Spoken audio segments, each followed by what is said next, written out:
video answering a question, or attempting to answer a question posed to me by James Mackay, or James McKay, sorry if I pronounced your name wrong, who asks, sometimes I think about rhythm in solo guitar pieces. I think I'd like to develop more rhythmic independence between the bass line and the melody, so the melody can be more expressive. Any thoughts on exercises? I suppose it's right-handed finger independence. So then he goes on to talk about Martin Taylor and Ted Green and Tim Lurch, who are all amazing solo jazz guitarists, and I can't really play like them. So for what it's worth, this is my kind of thoughts on how I've approached it. I'm obviously playing with a pick. James says he's playing with his fingers. I don't think it really matters too much. I think the basic principles are the same. Fingers give you more, I suppose, versatility in what you can play. I tend to use a pick because I feel I want to be able to do it with a pick because I want to be able to do it in every situation I'm in. Fingers aren't always loud enough if I'm playing acoustic, and I want it also to line up and sort of meet up with the rest of my playing that I would normally do, most of which is with a pick. I'm not down on the fingerstyle thing. It can be extremely beautiful, as those players clearly demonstrate, but it's not something that's on my list of priorities to develop. So I've decided to go for more of a plectrum style approach. That's just my personal thing. But I think like one thing that I've learned by using a pick as well, and part of the reason, another reason why I use the pick is because it's actually quite an interesting challenge, and it's taught me a lot about how to go about this. And I think people assume that in solo jazz guitar playing you need right-hand independence, when I think actually what you need is left-hand independence. And so a few basic principles. First of all, you want voices that are independent to sustain and move differently to other voices, right? So the melody moves differently to the chords, the bass moves differently to the melody, and so on. Excuse me. So because of that, obviously when most people get started playing jazz guitar arrangements, they usually have a chord melody approach, maybe something like this.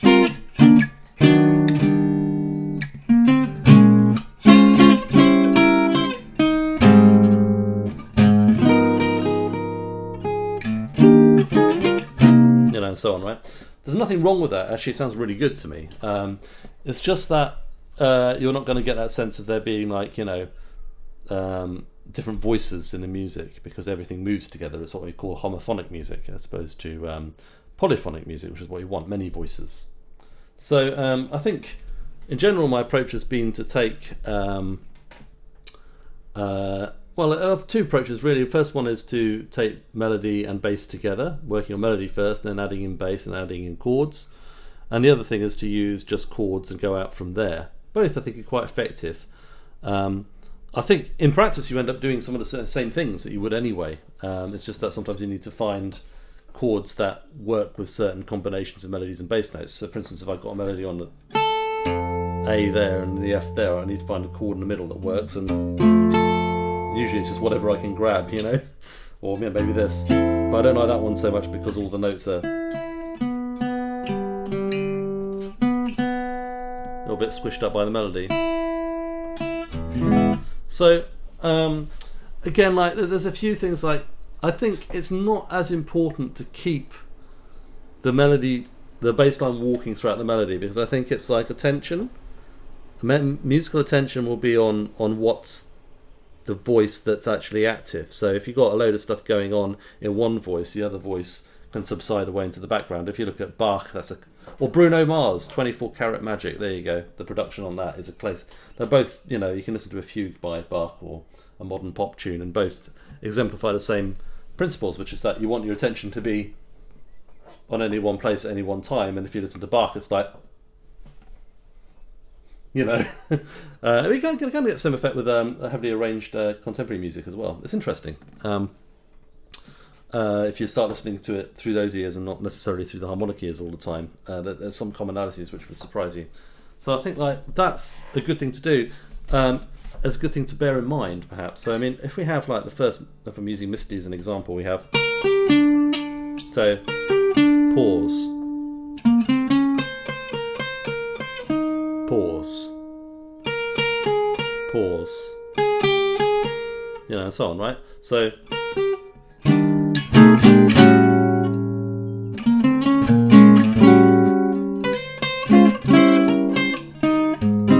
So might not necessarily be the best example, but we want some activity going on between the melody. So if we end up on a chord,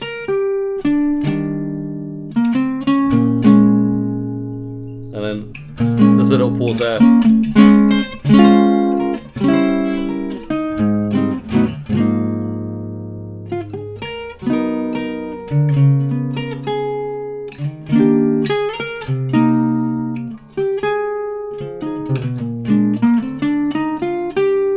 And then we get this bit. Okay, there's a little tricky fingering thing there, which I'll talk about in a second. So you can just do this with bass.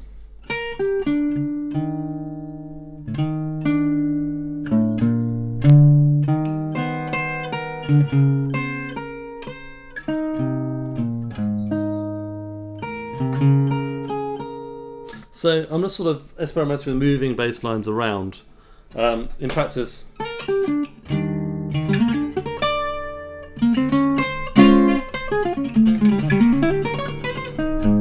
can also sort of have activity going on from the lead voice there. So I'm kind of embellishing the melody by using a few lines and things, but the melodies are still in there. Like you can still hear the tune. Or you could use chordal motion, which is what I did the first time. Yeah.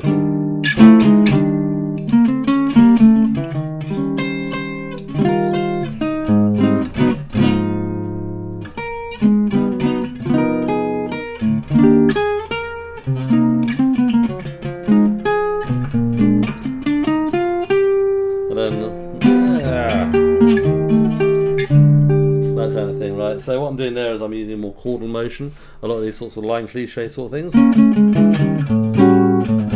that I would use if I was kind of accompanying. Again, you know, if the singer was on a long note for a little bit, I can pull focus just for a moment, but then the singer has to sing again.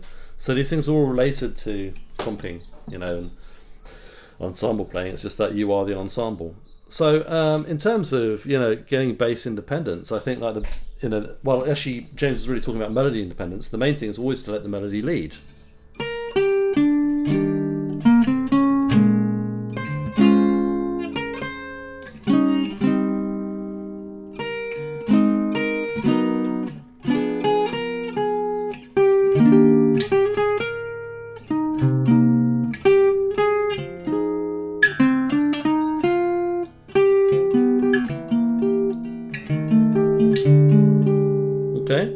So the melody always comes in front of the chords in that example. And that's a very simple and cheap way of actually making the melody stand out, because you hear it first. The other thing is making the melody louder. So make sure, fingers, right? So you can't just use any finger, of course, because you've got to think of a voicing.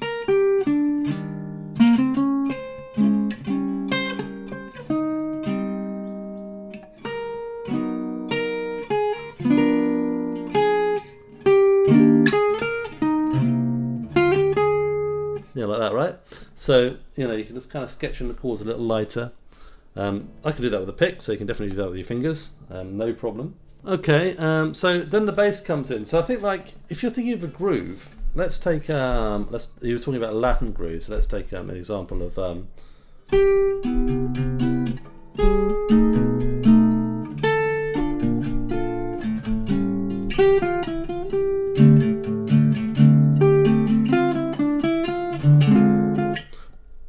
you know, like if there's space and you can just drop those things in, that's great. In this case, I'm using Inútil Paisagem, which is, sorry about the pronunciation for any people who can actually speak Portuguese. A Jobim tune has long notes in the start. So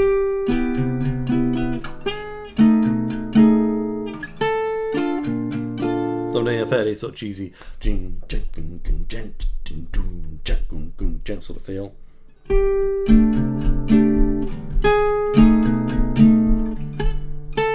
So again, like, I don't always like to have the top voices of the chord too close to the melody, so maybe it's nice to do something different there.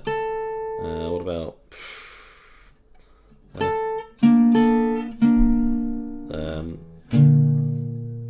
maybe that. I don't know.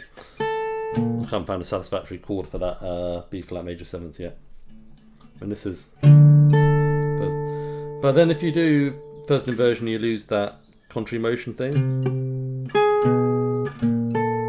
which is quite cool. You know, that's the main sort of USP of that song, if you like.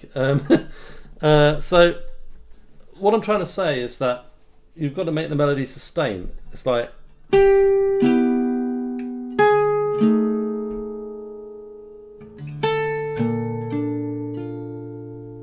and that sometimes requires some weird fingering. So in this case, it's not that bad because you're going to sit on the chord shape.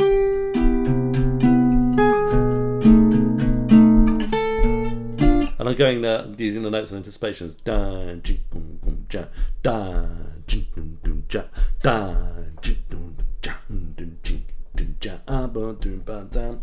And another very important thing is that you've got to have a sense of where you are in the groove. So.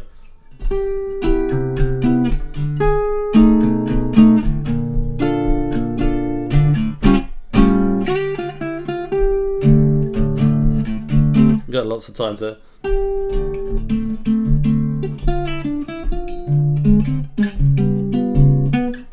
you've got lots of time to actually play a little bit of rhythm guitar there underneath. But the thing that you've got to do is you've got to allow the melody notes to sustain. So in this case, that means I'm using my little finger there. And then we've got this thing, it's very similar to Misty actually. So.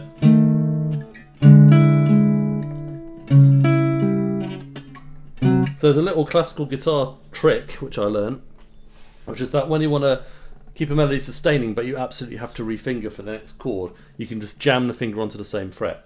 So in this case it goes like this. We've got the let's use that very boring shape for E7. And then we want to go to a A7 chord. So that's subtle, but the advantage of that is it allows you to let the note ring through into the next chord, which creates more of an illusion of independence, right? So let's try that again. And then let's say I use my little finger there. It's awkward. The left-hand fingering is awkward, but it does allow you more fluidity. I'll just do that again. In terms of the melody will ring through.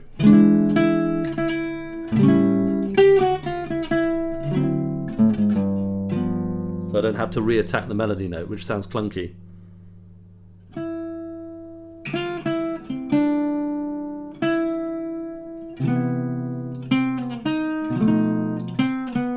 Open strings are great too. Okay, so it's basically allowing the melody to ring as much as possible and doing whatever's necessary in the left hand to allow that to happen, I would say. And then the bass notes can just slot in, and the chords can slot in even as a third thought. So your first thought is to the melody.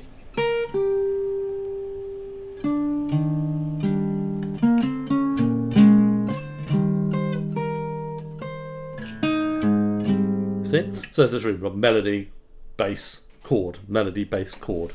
And that does create more of an illusion of independence. And then, you know, if you ever want that kind of emphasis, it's quite a nice thing to do sometimes, to come back to that monophonic playing. Oh, yeah, that can be a get out of jail free card. It's like, oh, I'm on the wrong finger. What do I do? So like, a lot of this stuff, and as it is in classical guitar, it's like, you know, have I got my fingering right? Am I on the right finger to be able to play this chord that I've got to play in a minute? And of course, in jazz, you've got a lot more flexibility and more chord voicings. You know, the easier it is to get out of that kind of a problem. But let's try that again. And then first finger for that.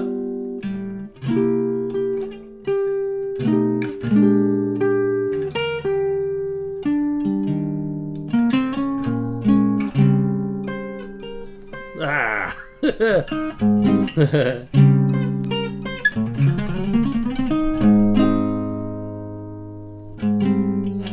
Now what do we do for that? So we've got a static A flat major chord sitting there like a lemon.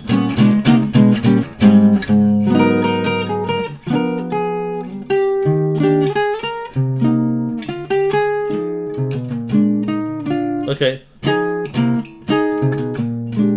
And the other thing, oh yeah, that's another little trick that I use for what it's worth. when I'm saying all this stuff as if I think I'm like some kind of solo guitar big shot. But it is something I've been thinking a lot about recently, so hopefully some of this might be helpful to somebody. It's just like having that bass line under your fingers. It's like it's typical 2-5-1. So these are like stop voicings that basically have the melody note in the top voice. So just going, and it's very guitaristic. My fingers want to do that. So yeah, hopefully that kind of gives you some help. There's a few threads in there, letting the melody sustain, having activity going on in the pauses, but trying to let the melody sustain across it. So for instance, if I have a little fill,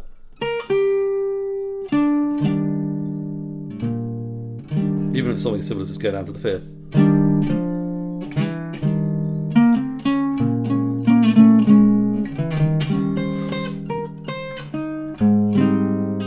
And then